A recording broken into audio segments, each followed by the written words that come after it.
Yes, and thank you, and welcome to this session of this interesting day at this Copenhagen studio at BLOXHUB. What we will do today is that we have two specific challenges that has been brought forward to us by the Nordic Smart City Network, which we will take a deep dive, but a deep dive that is based on a very sprint of a panel discussion. That's what we do in Urban Partnership, maybe not so much the sprint, but what we do at Urban Partnership and BLOXHUB is that we identify specific challenges and then mobilize a cross-disciplinary group of interesting BLOXHUB member companies to look at this challenge from different angles, different perspectives, together with the challenge owners, and hopefully also coming up with some solutions of tomorrow in further developing urban sustainable cities around the world. But today we have our first challenge that is about healthy, livable neighborhoods, and now we just need to get this working, and it's there. There we go. The first challenge of today is about healthy, livable neighborhoods that has been brought forward to us by Helsinki, and we have Helsinki coming to present the challenge. But before we will do that, let me just introduce the panel of today of this challenge. We will start out with Rasmus. Rasmus is a co-founder of Habitats, and he is focused on creating biodiversity, especially in urban and densely populated areas, and he sees a high potential for synergies between biodiversity and the quality of life. Next up is Juul Jensen from Geoinfo. Geoinfo excels in the helicopter perspective with geographic data analysis and visualization. They uncover patterns, relations, and tendency, which creates insight into complex challenges. Next up is Lars, a creative director at Almenr. Almenr is the largest member-driven digital platform for property development in the Nordic region. The foundation for the housing communities and future is user-generated data and digital approach to active and self-organized property buyers. This is what Almenr works with. Next up is Madsen, and he is an associated professor in what I believe is today's most cool word in techno-anthropological studies of digital knowledge organization at Aalborg University. There you go. And he co-founded the Techno-Anthropological Lab, and he focuses on using digital traces to understand and visualize urban life. Anna is also a founding partner of the Danish company Backscatter. And then we have Helsinki, Kaisa.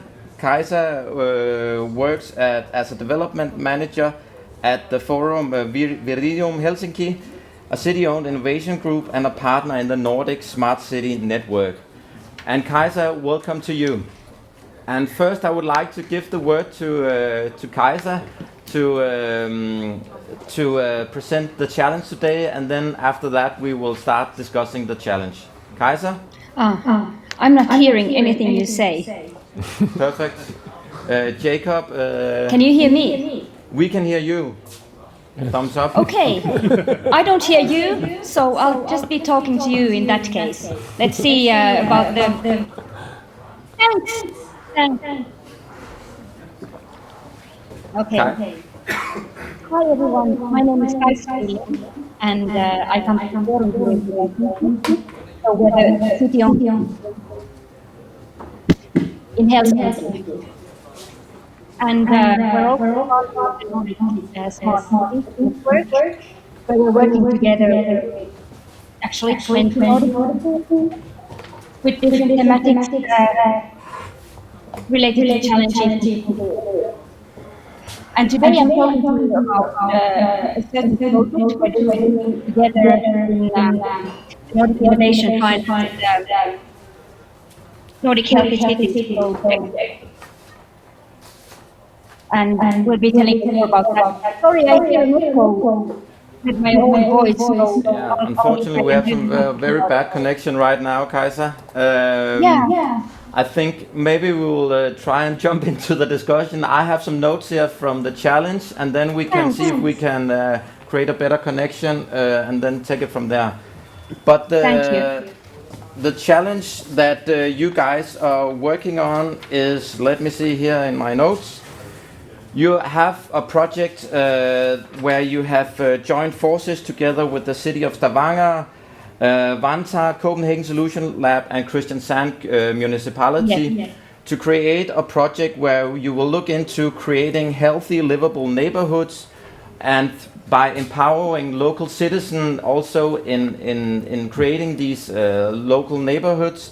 You also goes as far as want to create foodscapes, edible cities, green corridors, through a strong empowerment of people. But how do we do this? How do we collect data in order to implement these projects? Kajsa, is the connection better now? It's a lot better, so I can hear you. Yes. Okay, maybe we could just put a few more words to this very brief introduction of mine. Yeah. So basically, we feel that it's horrible because I hear an echo behind my voice. But basically, we kind of want to dig into the subject on a deeper level, and we want to approach it by experimentation. And actually, when we're talking about healthy cities, so both green infrastructure and food are very intertwined in that topic. So it's about how food places and public space also meet. And we think that by experimenting in a program format, we can also create synergies in the different thematic topics that we're approaching. So first of all, from one angle, so we want to see how digital tools could help the cities to kind of take into account planning better green infrastructure in the neighborhoods. But then, on the other hand, we're also looking at concrete solutions on the block level. For example, urban farming within neighborhoods. What kinds of new modular solutions could be possible? What kind of models in general could be possible to produce? And furthermore, anything related to, for example, innovative food solutions that have to do for example, social innovation within the cities. So we are very open. First of all, like I said, use the data, but then on the other hand, do also something concrete. And by using the districts as a platform, we also think that it's a good way to engage both the companies, but also the cities on a wider scale to kind of make the topics more concrete and build more understanding and bring then solutions further within small experimentation sprints. Yeah. Okay. Thank you, and thank you, Kajsa. And let's try and discuss this challenge from some different perspectives. Actually, I think, Jan, I would like to start out with you. Creating these experiments around the cities, creating data and so on, collecting data. Is there a need for taking that helicopter perspective, or can we just dive directly into the local context and focus on that? Or what's your perspective on that? Thank you, Torben. When we look at how cities are working to become more livable, more green, more sustainable, it's certainly a question about combining local design and the context of that design, or the local projects in a broader context of the cities. And what we see is that we are working with location intelligence, geographic information, and what we see is that more and more cities are taking digital technologies into the planning phase and using like digital twins to have a helicopter perspective on the cities. And the reason why they take this helicopter perspective is when you dive into each of the concrete projects, you need to see it in the context, in the broader context. And what you can do with geographic information systems technology is that you can analyze how those projects interact with the rest of your planning in your city and push a more complete plan for example, green corridors, you need to understand if you make a change in a certain area of a city, that has impacts in other places of the city. You might change the pattern of movement, both pedestrians, bicycles, and cars, of course. That has a new impact, which is about the noise and the carbon dioxide and a lot of side effects of what you are doing locally in an area. And the city planners really want to, because there's a bigger pressure on the cities, they really want to understand these connections, the context of these projects. Yeah. So there is a need to go up in that helicopter and look at these projects from I think above. if you talk to the city planners, they certainly would say that you need to have that helicopter perspective on projects to get them into a broader context. Yeah, fantastic. Thank you so much, Jan. And Lars, you have another perspective. You are not up in the helicopter. You are down working with empowerment of social groups that become sustainable and really ensure the engagement at the local level. Looking at a challenge like that, how can you, I think it's always a key challenge to find a sustainable empowerment of the local citizens into these projects. How do you create these kind of, this kind of empowerment? I mean, in many ways, the metaphor is probably easiest to understand like a dating platform. Okay. Basically, what Almenr has created is a giant group dating platform, which allows communities to kind of bubbles to arise up from massive numbers of members who want to engage, who want to live more socially, somehow or another. Of course, what we do is we build co-living villages. That's our kind of target is to empower citizens to take charge, to actually realize Bauherrengemeinschaft, like living villages of them being developers, really. Now, for that to happen, you need to look at how dating also happens today, right? I remember when I was young, I had to go to bars and wait around. Of course, now we start the dialogue and much better. Now I meet really interesting potential partners who I already share a value set or interest with. This is what we do. We bring two people together who already start on a very highly informed level. Now, once that being said, that the whole point about that is that data suddenly becomes a tool for empowerment. Suddenly data becomes, we can't help, well, let's stay in the metaphor, I can't help people fall in love. They actually have to meet to do that. They actually have to do stuff. But we can start on a very informed level where the data actually provides engagement of the community to start doing things. And that's, I think, is probably, if I should kind of get back to also the answer, helicopter versus bottom up. What is very important is that life happens bottom up. I think that's a key thing for all city planning. We are educated as planners and we tend to go into a planning perspective on everything. But life as an organic, livable thing, and I'm sure talking about biodiversity is all about that, happens from actually things happening on the floor. It's a bottom-up process. So the key thing from a planning perspective is to really empower bottom-up. So planning, as we know from industrial life, has a tendency to stop bottom-up processes. Now, how can we use data to empower bottom-up process and let life unfold as it may want to? We can't figure it out all. I don't actually really believe we can analyze all spillover effects. Life happens, shit happens. Climate is a great example, of course. Who knows what's going to take? So we need to empower resilience on community level. So these two levels of data collection and approaches, should they be looked at as parallel tracks, or is it the first we go up in the helicopter, get an understanding, and then we start the empowerment, or is the empowerment the first step? Jan? I think it's really a combination of those two perspectives, and I think that the planning processes, they are more and more going into civic inclusion at the same time. So communicating the high-level helicopter perspective plans to the citizens is a very important part, and get that feedback And that is certainly something that we also see when we look at large cities like Los Angeles and Boston, Paris, going all the way to Melbourne.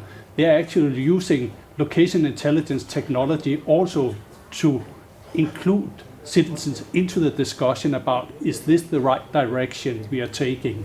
So I think it's certainly something that both perspectives are certainly needed. Anders, I know you also, you work a lot with that. One thing is that we always are seeking to create new data, but there is actually already existing data out there that you can utilize in understanding the target group and understanding, get their perspectives on what we mean with healthy, livable cities and so on. Could you shortly explain about that?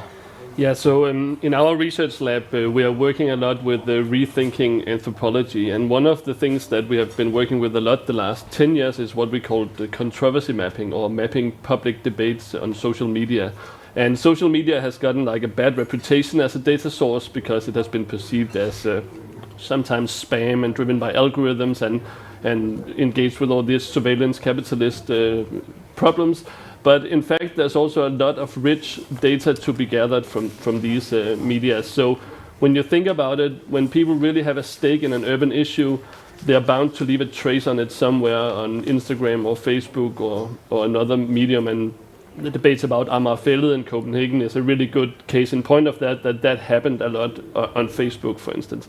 So one of the things that we are trying to do is that we are trying to develop algorithms to allow for an analysis of these stakeholders and these cultures in the city, but do it, actually one of the things that we're talking a lot about is that this actually enables us to not break things into levels in terms of the micro level and the macro level. You can actually, you can move from the qualitative ground, the discussions going on there, but you also have enough data so you can see some patterns in, for instance, different interest groups and so on. So one of the things that we're really trying to do is we try to push for reinventing the way we make the public visible in an urban context. And when I say reinventing, I mean that I've also been involved a lot in arranging citizen hall meetings in the Danish Board of Technology and so on. So we do have a lot of established methods, survey samples and so on for making public voices visible in an urban context. But we really believe that there's a potential in using some of these traces, and the main argument for going here is that this is where people's energy is. So instead of trying to make people leave their opinions in another forum you're deciding yourself, we try to go where the action is, you can say. But can I just ask, but how do you in a structured way organize the empowerment of people if it's based on data that is basically traces that they leave behind on the social media? How do you use that to actively empower the people?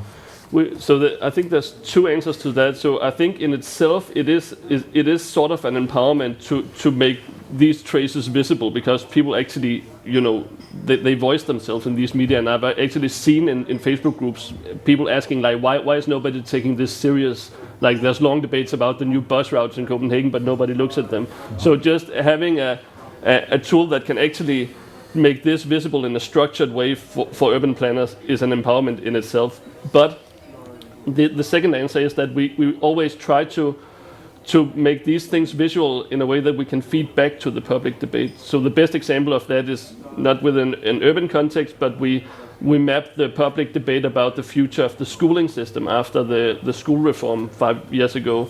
And that was also, the reason for that was that nobody showed up to the citizen hall meetings, but a lot of people were discussing how to use the new budget on social media. So we worked with the municipality to make a visualization of the themes in the debate, like which themes are brought into the debate and how are they developing. And then we made visualizations that fitted back to the Facebook groups discussing this. So we said, okay, here's a picture of what you're actually discussing.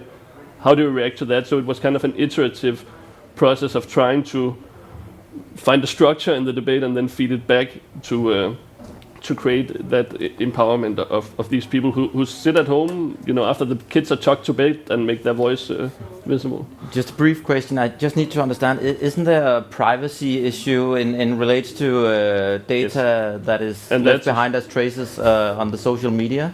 That's a huge debate, and I don't think we can cover it completely here. But these social media platforms, they do allow you to use that data through so-called APIs. So you can program and then you can grab the data, and everyone can do that. But that does mean that it's ethical, of course. That's just, it makes it legal, but it's not ethical. But what we always try to do is to, when we do analysis of it, of course we store it GDPR safe and so on, and we only provide results that are, where, we're not interested in the persons, we're interested in the broader thematics, which themes are brought up at which point in time, how do different themes occur together and cross-fertilize each other. So we're never going for the individuals. We're looking at the more structures. Trends and so on. And perfect. Moving a little bit away from this discussion of data and empowering, we talk about green cities and. Rasmus, green, is that just green from your perspective, or what is green these days in the urban cities? Thank you, and thank you for a good leading question. No, I think it's extremely important to acknowledge that I really appreciate the way that this challenge has been set up, like healthy and livable cities and neighborhoods. It's extremely important to focus on that. But we have to keep in mind that the world is facing a broad palette of severe global crises right now. And yes, climate is one of them, social aspect, health is one of them, but loss of biodiversity and degradation of nature is a gigantic global challenge that we are also facing. And it has to be taken into account when we deal also at urban level. Nature is not just something that is out there somewhere. It's also something that have been and could be in cities still. So therefore, I really strongly recommend you in this challenge to include a less anthropocentric perspective and say, hey, the world consists of so many millions other species than just us. And planning with them is extremely important. So for God's sake, keep in mind that green is not just some green stuff that is there, then it's taken care of. We used to say there are 50 shades of green because there's so many nuances on, is it grass? Is it vegetables? Is it gardening? Is it trees? Or is it wild habitats where some less well-known species they are thriving in complex ecosystem? So you have to apply a mindset that is not just focused on what is good for humans in the narrow sense, also to focus on what is good for a lot of other species in the broader sense, which of course at the end of the day will come back and also be good for humans, because we suffer from the lack of rich and diverse nature around us, and the world suffer from the degradation of ecosystems globally as we witness today. And there is a lot that you can do by integrating well-functioning ecosystems in your urban planning.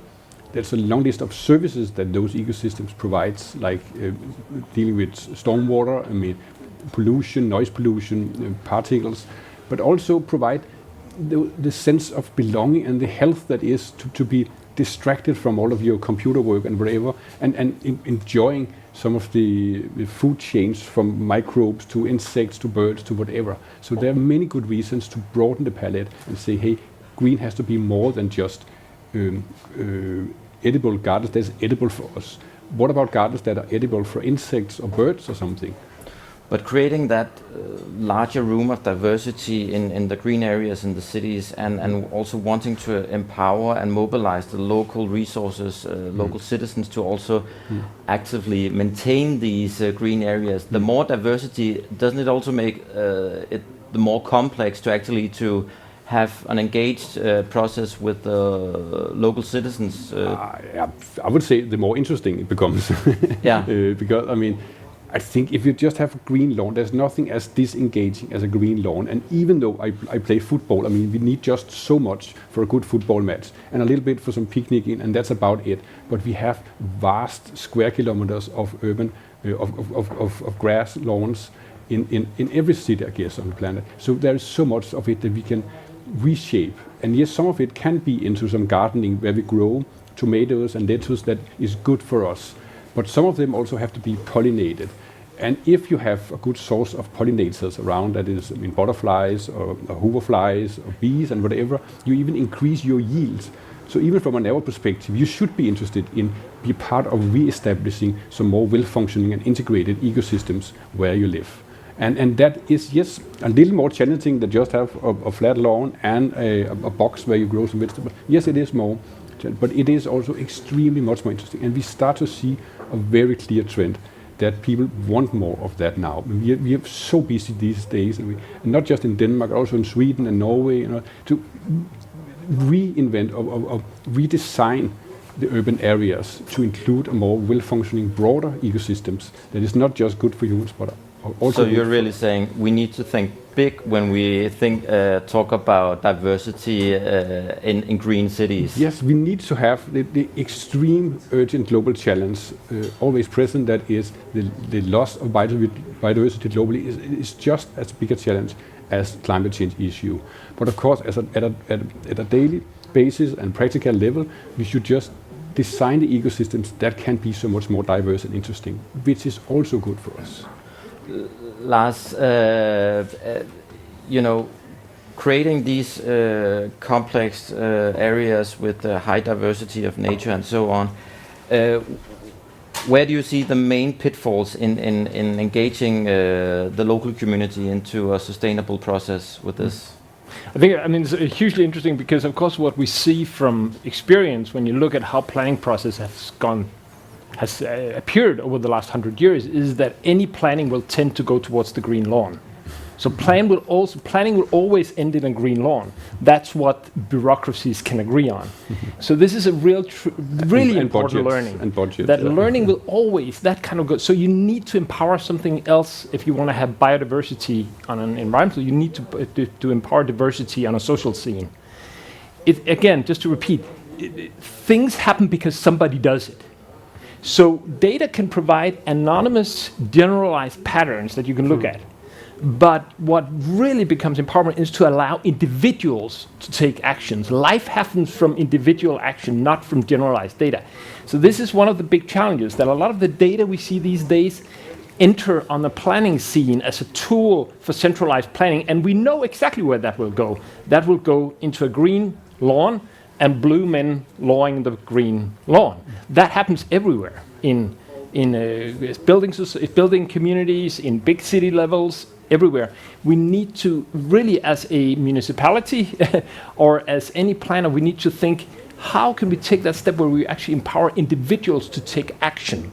So data there's a real challenge right now as data enters the planning process on so much as it does, is that if we only use it as a bureaucratic tool, we get technocratic decision making, which is green lawns.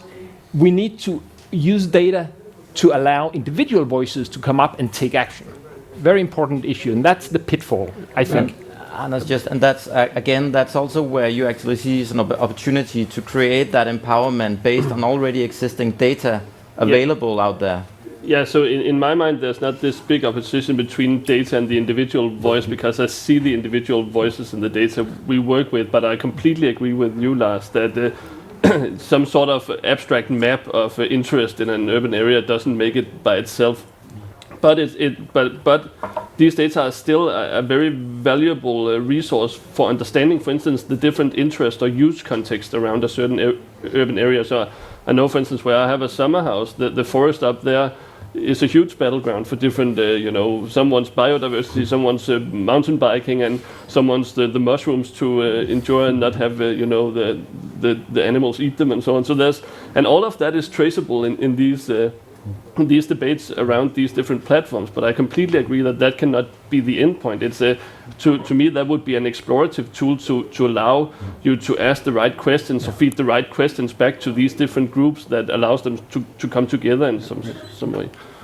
Yeah, Rasmus, just and very brief. Yes, I'm also very happy to see that there starts to be debates where somebody's taking the voice of biodiversity in that sense. But back to your comment, the funny thing about working with nature is that it's actually sometimes life is the thing happening while we are busy making other plans. And it's also true for nature, because sometimes some of the green field, but also the brown field project, there are actually a lot of nature ecosystem activities going on there. The problem is then the next step in planning, people start to consider it as nothing. There is nothing there, so we have to remove everything first. That's also a planning mistake. So I totally agree with you that you should make it possible to plan for those things, including the voice of the thing that is evolving, even though we are not working with it, even just by nature's own force. Thank you, Kaiser. Based on what you have heard in this sprint of a panel discussion, any thoughts, closing thoughts, or maybe a single question? Yeah, well, a lot of thoughts, first of all. And first, regarding the biodiversity perspective, which is very good. So, for example, in the city of Helsinki, so we are, of course, looking into it on a larger scale and looking into green infrastructure in cities on a much wider scale than in this specific project. And I was really happy hearing what Rasmus was saying. But also in Finland, so we are really a city. Helsinki is a city where basically in many districts there is a forest in the backyard. So I see that Finns do, at least in Finland, I guess also in the other Nordic countries, so people want more than lawns. And I think that's also a good thing when you engage the people in planning what they wish for their neighborhoods. And I was very interested in the fact how we could use also social media, kind of, and how to make visible, people's voices in other ways than directly asking them to participate in our project called Be Green that we're running together with the city of Tallinn and some other partners from the Baltics. So we're also looking into how really can we enable the early engagement of various stakeholders, being the citizens, but also other stakeholders in planning the green infrastructure in general. So I think that's also kind of very important, and we need new perspectives into how to gather that data. And what comes to the helicopter perspective, so that's something also we have been looking for, but I think that still needs kind of new solutions and better solutions, and solutions that fit for kind of new areas and planning for the future, but also for finding new solutions for existing areas in order to make them more livable. So some thoughts here. And then, yes, of course, I wish that you can also think that what would you like to experiment with us, the cities? Yes, thank you, Kaiser. And I think we will stop here because we could, I believe, continue. And of course, we could take this into a more longer and more structured ideation process and really start to move into an innovation room, because it's definitely a challenge where there is an innovation room to explore. And we are always open here at BLOXHUB Urban Partnerships to take on these challenges and start moving into these innovation rooms together. I think we will slowly round off this challenge, and thank you so much for all the panelists to give your insights in this sprint of a panel discussion, and of course to you, Kaiser. And if there are listeners out there that also have some interesting perspectives on this challenge, you're most welcome to state your name and your company and your perspective on the challenge to the chat forum, and then we will combine them all and then send it to the challenge owner so they can have a pile of good perspectives in how to address this challenge. But I think for now we will take a short break, and then we will move on in around 5 minutes.